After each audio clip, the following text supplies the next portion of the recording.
préparer ce concours-là, il faut s'y consacrer totalement. C'est au niveau de la méthode, c'est des vidéos courtes, c'est du langage accessible, c'est la qualité de la formation qui m'a permis de réussir.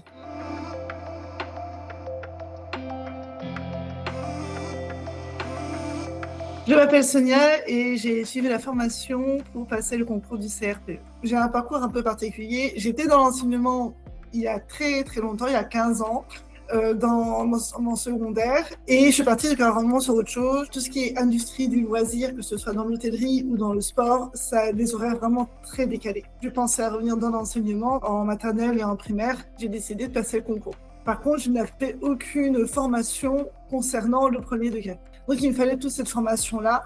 Je ne me voyais pas retourner à la fac, à repasser un autre Master 2. Et donc, du coup, je me suis orientée vers la formation à distance.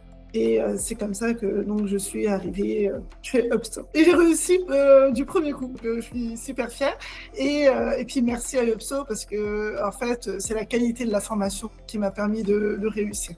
Ça correspondait vraiment à ce dont j'avais besoin. Quand j'ai fait comparatif des formations à distance pour le CRPE, parce qu'il y en a vraiment beaucoup, au niveau du prix, c'est assez semblable. Mais après, il faut trouver celle qui nous convient le mieux. Et donc, tout en travaillant, j'ai voulu faire la formation à distance avec un autre organisme.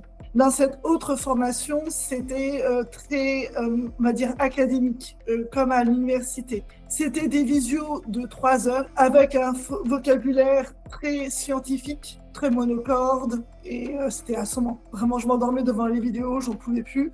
Puis en plus du travail, en plus des enfants, c'était vraiment pas ce qu'il me fallait. Et puis derrière, c'était des exercices d'application, du bachotage pur et simple, et sans donner vraiment de sens, parce qu'on prépare à un concours, certes, mais aussi à un métier. Et moi, ce que j'ai adoré chez UPSO, c'est au niveau de la méthode, c'est des vidéos courtes, c'est du langage accessible, des fiches récapitulatives succinctes. On va droit au but. Les exercices sont variés et des mises en situation réelles. Avec l'école UPSO, vous êtes votre professeur dans une classe de CP, vous devez préparer une séance sur le présent indicatif. Dans votre séance, il va y avoir ça, ça, ça, ça et ça. Et du coup, ça nous apprend à mettre en application directement ce qu'on vient d'apprendre dans le module. Et ça prépare aux oraux du concours et ça prépare au métier qui est après.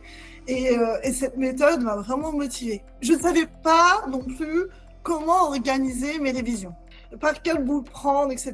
Et là, UPSO, il nous demande quelles sont nos disponibilités de jours dans la semaine, sur quelle plage horaire, etc. Et ils nous font un emploi du temps avec toutes les tâches qu'on a à faire dans la journée. On les organise comme on veut, mais il faut qu'on ait fait nos tâches dans la journée. Ça nous donne un cadre sur lequel s'appuyer. Finalement, il ne faut pas prendre ça comme travail plus 1, mais plutôt comme un travail en soi. Je me suis retrouvée en maternelle. Je suis en classe de petite et moyenne section. Je suis contente de là où je suis parce que déjà, c'était l'un des niveaux que je voulais. Je préférais avoir le cycle 1. Bon, après, j'ai des collègues qui sont très gentils, qui m'aident et qui m'épaulent.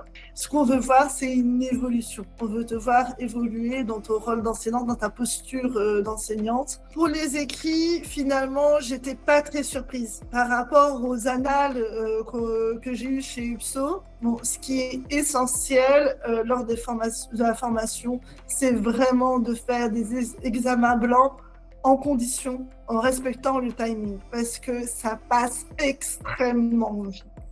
J'ai pas ressenti de panique, j'étais vraiment sereine grâce à la formation que j'avais suivie, donc merci encore UPSO. Là où j'ai exploité à fond et que j'ai bien fait de prendre l'option supérieure lorsque j'ai choisi la formation, c'est les visios. J'ai fait énormément de visios, j'en faisais 2 par semaine pour faire des sujets en conditions d'examen avec des professeurs. Et ça m'a vraiment beaucoup aidée.